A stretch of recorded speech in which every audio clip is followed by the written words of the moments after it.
Okay, you parked your car in the western section of a...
¿Quién lo viera?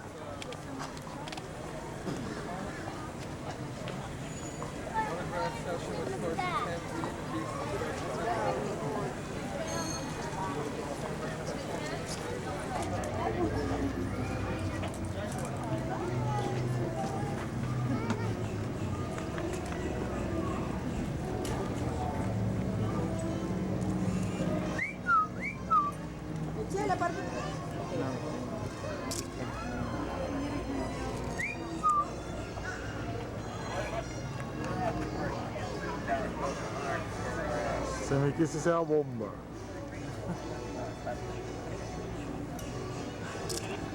Es otro Mickey, no tu Mickey donde quiera.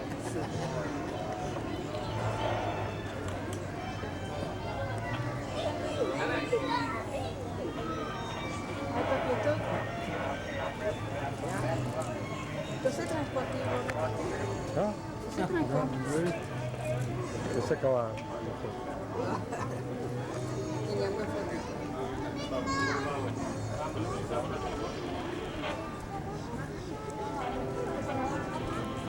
Se me que no habla.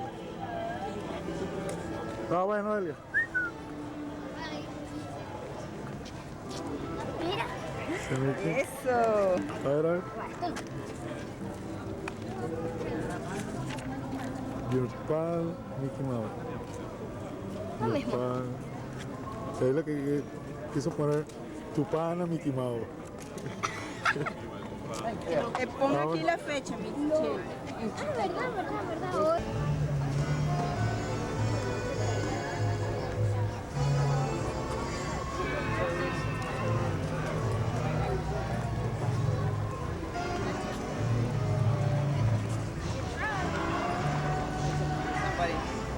Camera site.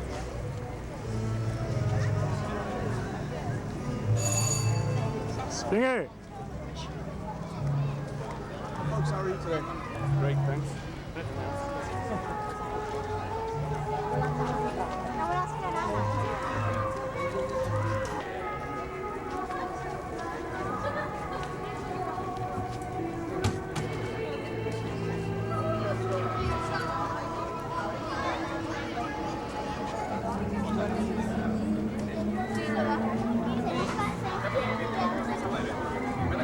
Bien, entonces vamos.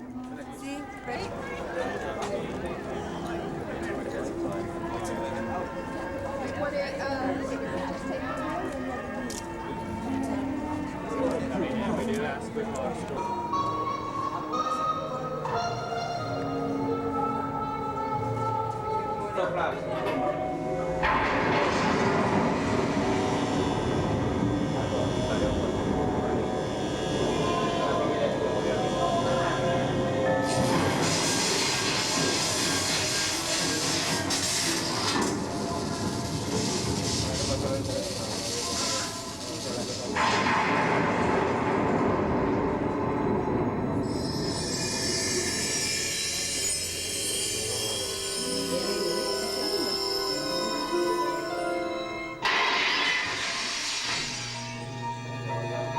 One stormy night long ago, 5 people stepped through the door of an elevator during a nightmare.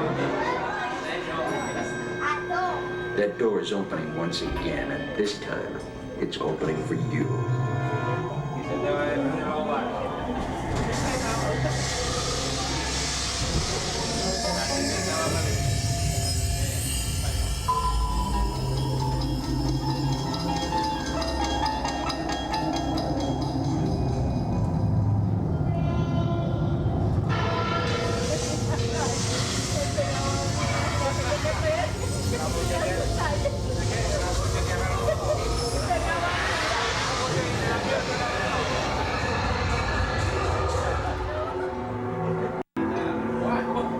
You are about to discover what lies beyond the fifth dimension, beyond the deepest, darkest part of the imagination, in the Tower of Terror.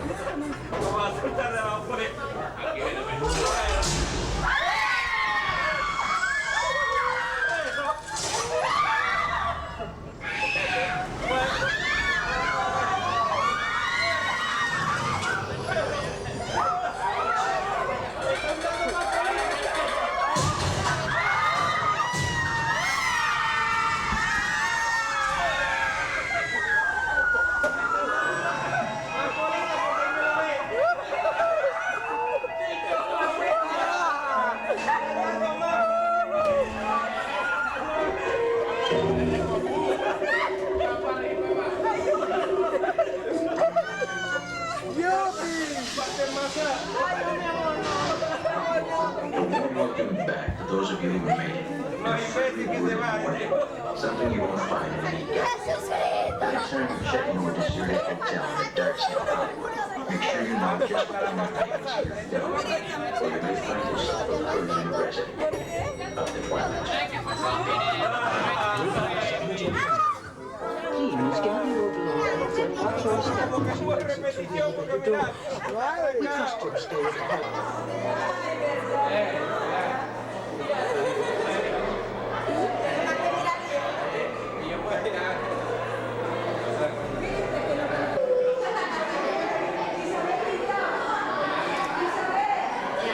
Curiously finds out what we're up to. Well, we don't have to tell you, do we? There is nothing to worry about. No, nothing. Just our entire future. Oh, pish posh. We'll merely invite this lovely audience to be our guests for dinner. All of them. There's a many. Calm yourself, Cogswell.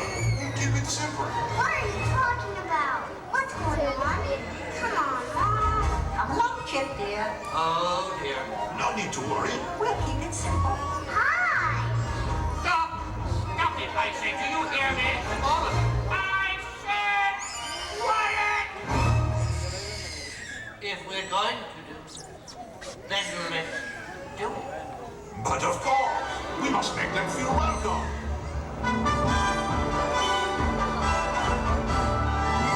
Esteemed Mesdames et Messieurs, it is with deepest pride and greatest pleasure that we welcome you.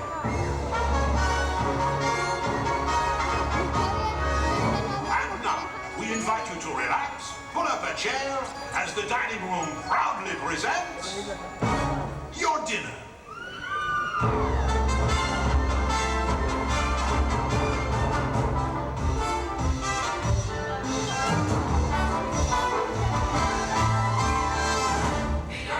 Be our guest, put our service to the test. Tie your napkin round your neck, sherry, and we provide the rest. Soup du jour on our guns, finally only look to serve. Try the grace and it's delicious. Don't believe me, ask the dishes. They can sing, they can dance. After all, now this is France, and the dinner here is never second best.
has lost her father and her freedom all in one day. Need I remind you that your 21st birthday will be here soon? I know that. Perhaps she has come to break the spell. Remember, you must learn to love another and earn their love in return. I know. And then we might all be human again. Yes, yes, human again. Oh, that's good. Oh, that's very good. How lovely. A human again. Wow. Oh. Oh no. I thought I told you never to come here. I just wanted to find out what was in the It's none of your business. Please stop. You shouldn't have come to the West Wing. And you should learn how to control your temper. I can't help it. Well, how do you know if you don't even try? Say something nice to her. Try to act like a gentleman. I apologize. Apology accepted. That's it. Gently, gently. I've never felt this way before.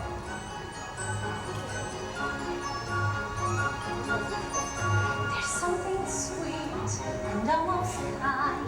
But he was mean, he was coarse and unrefined. Now he's dear and so unsure. I wonder why I didn't see it there before.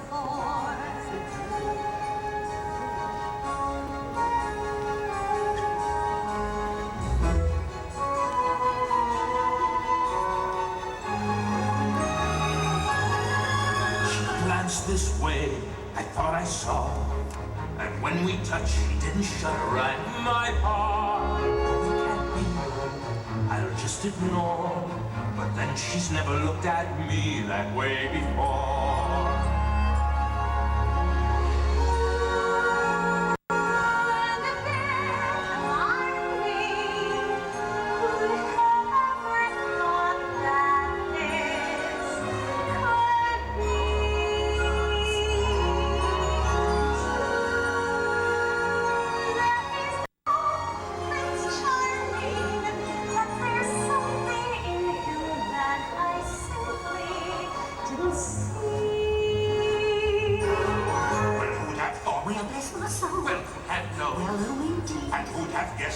Together on their own. It's so peculiar. We'll wait and see a few days more.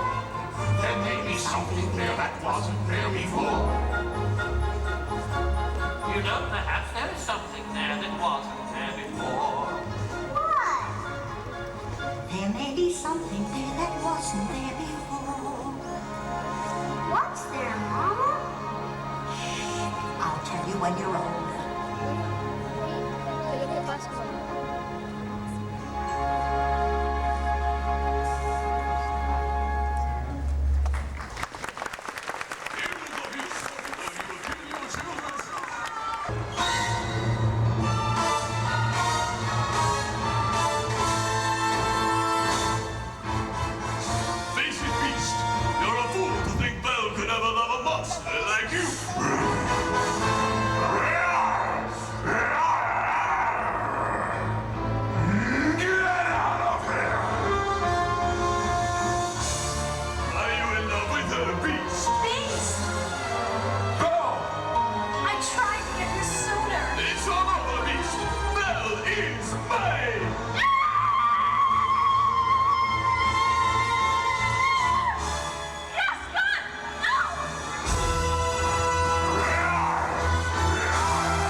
me.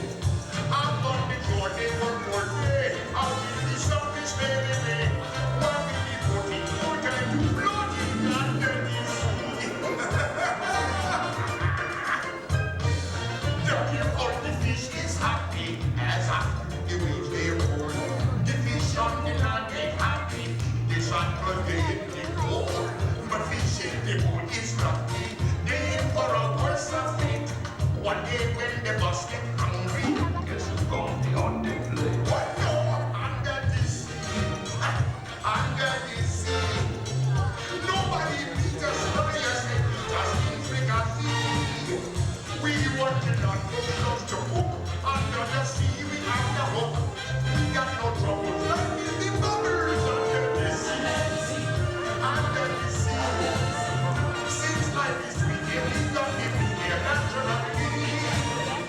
Even the sturgeon and the rain, we give the birds a chance to play. We got the spirit, you got to hear it under the sea. Play the flute, the cop, play the harp, the bass, and the sound, the drum, the bass, play the brass, the drum, play the drum. The flute is the duke of soul. You play the beats on the string, the drum, rocking out the blackfish. You see the smell and the splat, they go where it's at. And when that blowfish blow.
Up to the surface again. Somebody's got to nail that girl's fins to the floor. She could have been seen by one of those barbarians, by one of those humans. They're dangerous. Ariel needs constant supervision. Constant? And someone to watch over her, to keep her out of trouble. All the time. And you are just the crab to do it.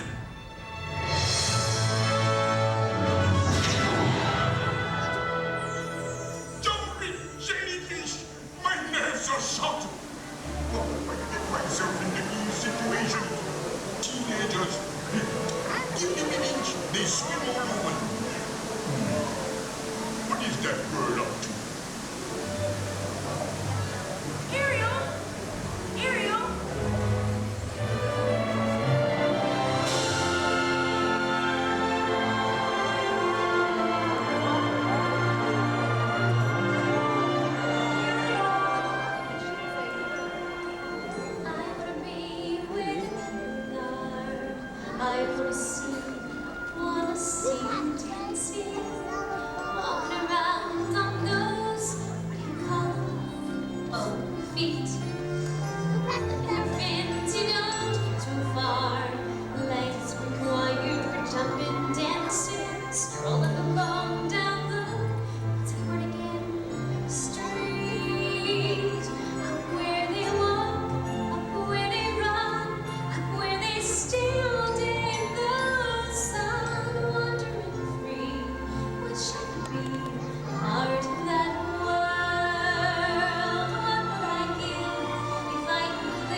problem is quite simple. The only way to get what you want is to become human yourself. Can you do that? Oh, my dear sweet child, that's what I do. It's what I live for. To help unfortunate merfolk like yourself. Poor souls with no one else to turn to. I'll make a potion that will turn you into a human for 3 days. If he kisses you before sunset on the 3rd day, you'll remain human permanently. But if he doesn't, you turn back into a mermaid and you belong to me. Have we got a deal? If I become human, I'll never be with my father or sisters again. That's right. But you'll have your man. Life's full of tough choices, isn't it? Oh, and there is one more thing, sweet cakes.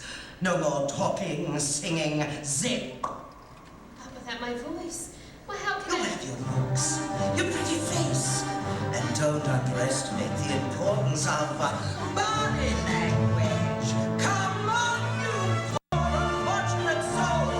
Go ahead, make your choice. I'm a very busy woman and I haven't got all day. It won't cost much, just your voice. You poor unfortunate soul. It's sad, but true. If you want to cross a bridge, my sweet, you've got to pay the toll. Take a gulp and take a breath and go ahead inside this hole. Not some jetsam, now I've got the boys. The boss is on a roll. This poor, unfortunate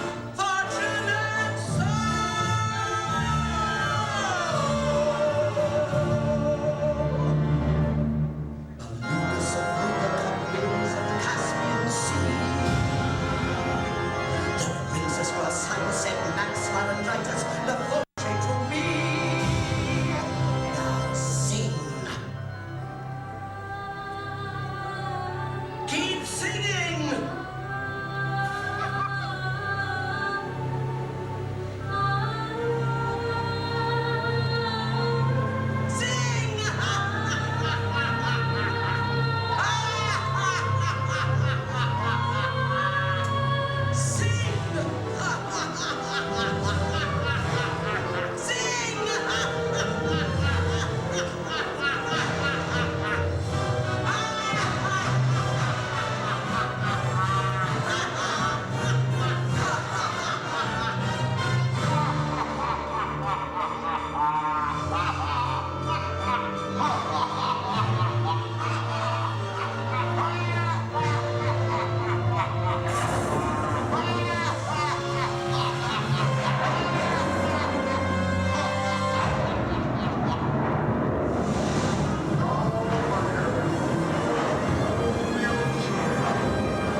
What would I give to live where you are?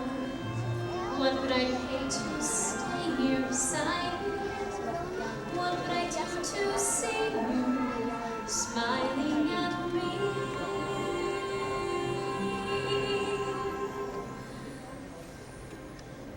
She really does love him, doesn't she, Sebastian? It's like I always say, Your Majesty. Children got to be free to lead their own lives. Then I guess there's just one problem left. And what's that, Your Majesty? How much I'm going to miss her.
Y esa pose que pone Michelle, ella quiere con una foto. Ay, quiero tomarte foto también. Ve cómo se pone ahí.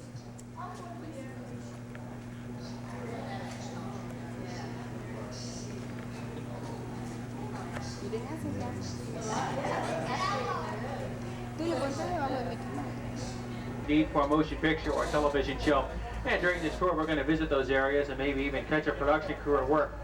One of your first photo opportunities is coming up alongside the shuttle here. You'll see a row of vintage cars from the film Dick Tracy, starring Warren Beatty, Al Pacino, and that cinematic goddess, Madonna. Yeah, complete with bullet holes in some cases. The car is not Madonna. You'll notice they've been slightly altered to give them a generic look.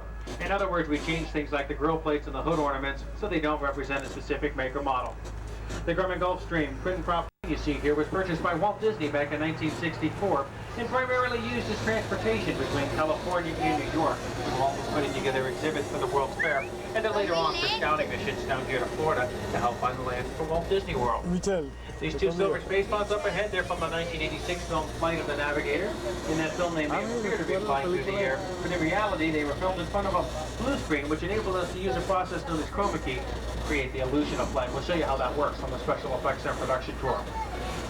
But as we round the corner, if you'll take a look up high and to your right, you'll catch an eyeful of the award-winning Earful Tower. The structure stands 13 stories tall and is capped off by a set of mouse ears weighing over 16 tons.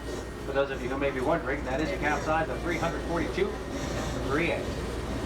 Lower to the ground is our greens department, where we store plants, trees, and shrubs until they're needed on the set for production use. Now, oftentimes we'll use greenery to hide things we don't want the camera to see, like parts of the set that aren't really built. And you may have noticed everything here is in a portable container that allows develop. Topiaries like Mrs. Fonseer weigh in at about 700 pounds, and some topiaries, believe it or not, take over 10 years to fully develop. Well, we're going to move into a more glamorous area now. It's called creative costuming. You want to watch for the display cases that will be coming up on your left-hand side. Inside costuming, we have more than 180 talented men and women who design and create costumes for our motion picture, television, and live entertainment needs. And costuming, it all begins with a designer's sketch. You can see some of these on the back walls. From these sketches, our seamstresses and tailors take over to create the actual garment. They've been known to use more than 175,000 yards of fabric each year, creating more than 12,000 garments, and all that work really adds up. We're proud to say that right here in Orlando, Florida, we do have the world's largest working wardrobe with well over 2.5 million garments. So when I say working wardrobe, I mean these costumes are continually rotated in each shop, where we have a combination of artists and carpenters that combine their talents to create the sets you see in television shows and movies. Oftentimes creating them at a very lightweight material, because keep in mind, anything built inside here still has to be transported to the shooting location, so the lighter the set piece, the better. In fact, they have to make them small enough in most cases so that they can fit through these big doors in sections. To give you an example of how they make the items out of lightweight materials, you'll see two gargoyles that look like they're made out of marble. Well, they're really made out of styrofoam and fiberglass. Very lightweight. Outside of the seating shop, you'll see the sets we used in the film Honey. I Blew Up the Kid, which starred Rick Moranis, and this is a Sterling Laboratories guard shack, which really was supposed to be in Nevada, but was filmed right here in Orlando, Florida. Underneath this green canopy up ahead, you'll see our underwater special effects tank. If you look right through the curtain there, you'll notice that it's actually very much like a swimming pool, but it has a sculpted floor to look like sand on the bottom, and the tank's walls are black so that it looks like there's a lot more depth and distance to the water. Using this instead of the ocean, we don't worry about things like underwater currents, cloudy water, and the minor things like sharks. Exactly. Well, we're going to move on to our backlot area now to a neighborhood called Residential Street. I don't think you want to live in this neighborhood, though. It's a little bit drafty in some of these houses here. Let's take a look right through the first one on your right. And I did say through, not at. You can look right through the front window into the backyard. I think the sign says it all. The one out front, open house. Most definitely. This is what we call a facade. It's an empty shell used for exteriors only. This first house is a Pennsylvania Dutch-style home, which was used in several different commercials. The second house coming up on your right is from a film called what is that called again? I'm totally blanking out on that name. Oh, it's an Ernest movie. Ernest Saves Christmas. Thank you very much, Randy. That's a Midwestern-style home. And over on the left-hand side is a Miami-style home from a film called Batwing. Now, geez, folks, that's just 3 different architectural designs within the first part of the street here. You can go from coast to coast without ever leaving this area. That's the idea behind Residential Street. It's pretty much anywhere USA. Yeah, it's not too hard to do. It's made out of styrofoam and fiberglass, and it doesn't bark much. We like that about it. 30-foot tall structure is called the Bulldog Cafe. It's from the movie The Rocketeer. Up ahead, we have the urban counterpart to Residential Street. We'll visit that a little bit later on. Right now, Randy's going to take us deeper into the back lot here until they're falling apart, and then we have to get rid of them anyway. But sometimes they do get used again, and that saves us a lot of time and money not having to build these items from scratch. Like this speedboat from The 100 Lives of Blackjack Savage, which starred Terry Clark.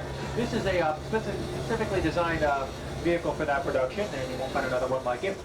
The large cargo plane section is from a film called Operation Dumbo Drop, starring Danny Glover and Ray Liotta. You'll see a solar-powered minivan, which is from Honey, I Blew Up the Kids, along with 3 vehicles here, which are from the film Indiana Jones and the Last Crusade. They include the sedan, the Jeep, and this large tank. And if you look closely at the tank, you'll see that it's on a trailer. It stayed on this trailer during the production. You see these tiny wheels with the red inner part? Those are the wheels that the treads actually rolled over because they are made of foam rubber. That was to protect Harrison Ford, who actually did some stunts on board that particular tank. There was another vehicle that was used for ground sequences. These blue cars are from Who Framed Roger Rabbit. They're stunt doubles for the original car, which remained intact. That way, if we had to go back and reshoot a scene, we had the car readily available. The Pacific Electric trolley car is from the film Who Framed Roger Rabbit. If you look at the wheels, you'll notice that they're fiberglass coverings, and they're hiding rubber bus tires. That really is a modified bus which enabled us to drive it down any road that we choose without laying down railroad tracks, which can be quite costly. The helicopter cockpit is from Blue Thunder, starring Roy Scheider. The push carts and the bores, they don't exist beyond camera range. And that's simply because we only build what the camera needs to see. So, little movie trick. It's called saving money. Folks, we need you to make sure everybody, including your kids, remains seated while on board the shuttle. Well, we're going to move now into an area that's a good example of what we do when we can't find sets or environments that exist in, we're able to get to, or they may not even exist in reality. Let me give an example. A film that takes place in outer space. To create the illusion that we're someplace that we're not, we have several options. We can use miniatures, map paintings, computer animation, but in some cases we'll build the entire environment. And when I say environment, I mean from the ground all the way up. So notice the ground covering for this environment changes over to a red clay. The fence appears to be dirty, but that's painted on dirt. And even the plants here are from the southwest to make this look like an active oil field in the middle of a rocky, barren desert canyon in the Midwest. So we're going to take you over there right now. I mean the southwest. We're going to take you in there right now and show you an example of how we have control on a backlot area. As we take you into the canyon here, it does get quite bumpy, so hold on to everything. And also, this is where you might get a little bit wet here in just a few moments. And the reason you might get wet is not as bad as you may think. What we're going to do for you is we're going to show you a quick demonstration of how we have control over the backlot, mainly over the weather. When I say that, what we're going to do is show you a 50% chance of rain. Now, you hear the weatherman talk about a 50% chance of rain, but you never get to see it. Well, for our purposes in the canyon, we only need it to rain on the front half, or 50% of the set. It's going to rain right out to where that oil tanker is, and then it'll stop from that point on. The camera does not see anything in the way of depth or distance. And the reason you might get wet, not because we're going to make it rain inside the shuttle, but if we do happen to get a breeze, it'll blow some of that rain inside. So just be prepared for that, okay? Actually, on a day like today, it'll probably feel pretty good. Anyway, here comes the rain. Now, you can see where the rain stops, but if you close one eye, you'll see what the camera sees. It appears to be raining on the entire set, doesn't it? This is done so many times in the movie-making business, you don't even realize it. We just make sure we don't see the ground because you can see where the rain is hitting and where it's stopping. But here, you can't even tell where it stops. It's one of the many effects we're capable of doing inside here that are quite spectacular. And a little weird already. Hold on a second, folks. Oh, gee. Folks, remain in your seats back there. We are getting an earthquake sequence. Just hold on tight. We're going to get this turned off in a second. It is going to be, yeah. I really don't know what else they're going to throw at us. You just hold on. Whoa, geez. These explosions are done with large amounts of propane gas. Wow. This is crazy. Well, at least you're not getting wet. I thought the rain might get you a little bit wet. Well, folks, this is going to stop in a second. We just need to get these flames put out. Oh, boy. Watch out for that oil tanker. It's coming toward the shore.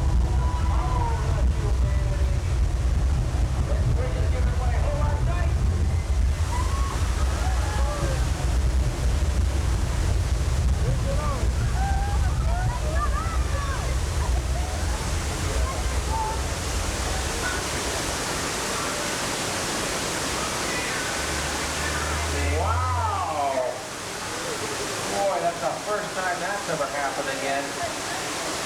Check it out. Think of the parallel parking job in an oil tanker. I need one of those for my car.